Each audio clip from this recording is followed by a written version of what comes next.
Welcome back to the short game scoring series. In this segment, I want to talk about the variables that we need to control to help us get the best outcome possible. So this golf club is built up of a trailing edge and a leading edge. The trailing edge is the bounce section, so that's what's going to cause the club to bounce through the turf. The leading edge is the digging section. So how we influence the bounce angle is by shaft lean. So if I take the shaft and I lean it forward, that's going to introduce more leading edge or more digging. It's also going to create a steeper angle of attack. If I were to take the shaft and lean it backwards, it's going to rest the club on the trailing edge, which is the bounce. I move the handle backwards, that's going to create more loft. And as I move the handle forward, that's going to de-loft the club. So those are going to affect launch angles and spin rates. Opening and closing the face affect loft and bounce angle. When you close the face, you reduce the loft and the bounce angle. And when you open the face, you increase the loft and the bounce angle. Next part is from heel to toe. Well, the heel digs, the toe bounces. And so what we can do now is affect the heel and toe and how that is utilized into the turf based off shaft angle. We can lower the handle, which will rest it more on the heel. And then I can also raise the handle, which will rest it more on the toe.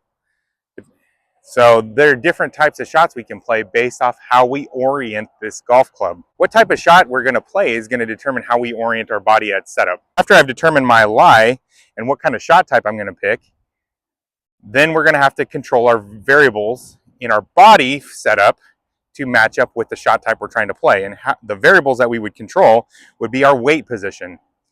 So are we weight forward? If I move my weight forward, it's generally done in the short game area by moving the shoulder forward and down over the lead foot so I can pick up my right foot. It's not done by bumping the hips and rocking the shoulders back.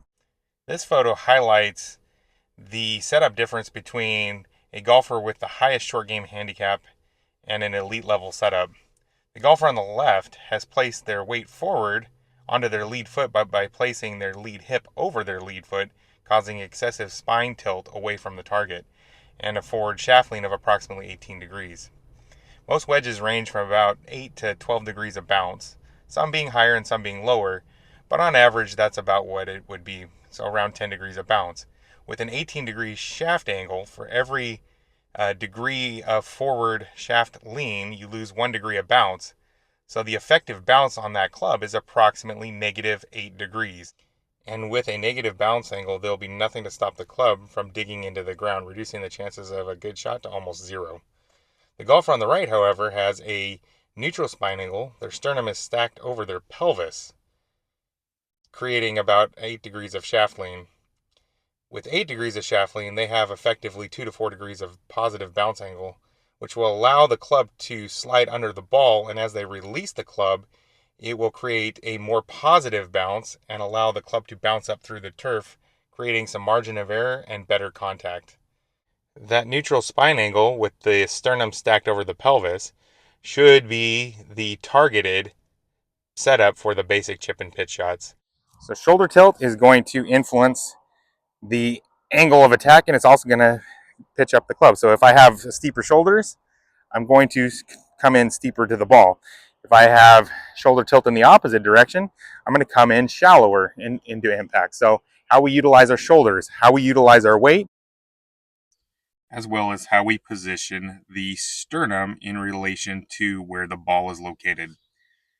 Where the sternum is located is going to control low point. The club will always bottom out just past the sternum. So where we position it relative to the ball is going to help influence the shot type. There are two ways that we can move the sternum forward. The first is by taking the lead shoulder and moving it closer to the lead foot. When we drop down and move the lead shoulder forward, it effectively moves the sternum forward of ball line. The second way we can do it is by rotating our shoulders open, which also effectively moves the sternum location forward. So being able to control the sternum laterally relative to ball position is going to be key in how we are able to effectively hit certain types of shots. If I want to hit the turf before the ball, let's say like a bunker shot, I'm going to point the sternum back behind the ball because that's where I want my low point to be. Like by sliding, and you can see the difference. My wrist is broken down. I've kept the pressure in the butt of the club as I moved it around to keep the head elevating, so I'm releasing the club. Conversely, if I want to hit ball first, I'm going to turn my sternum and point it just slightly ahead of the ball. Break it, and you can see this is going to swing more down the line with just a little pivot. So how we use our wrists in the golf swing will affect our low point control, angle of attack, which will influence our turf or ground interaction, launch angles, and spin rates. If we wanted the shallowest angle of attack, we would want to have the least amount of wrist hinge, and if we wanted the steepest angle of attack, we would add the most amount of wrist hinge.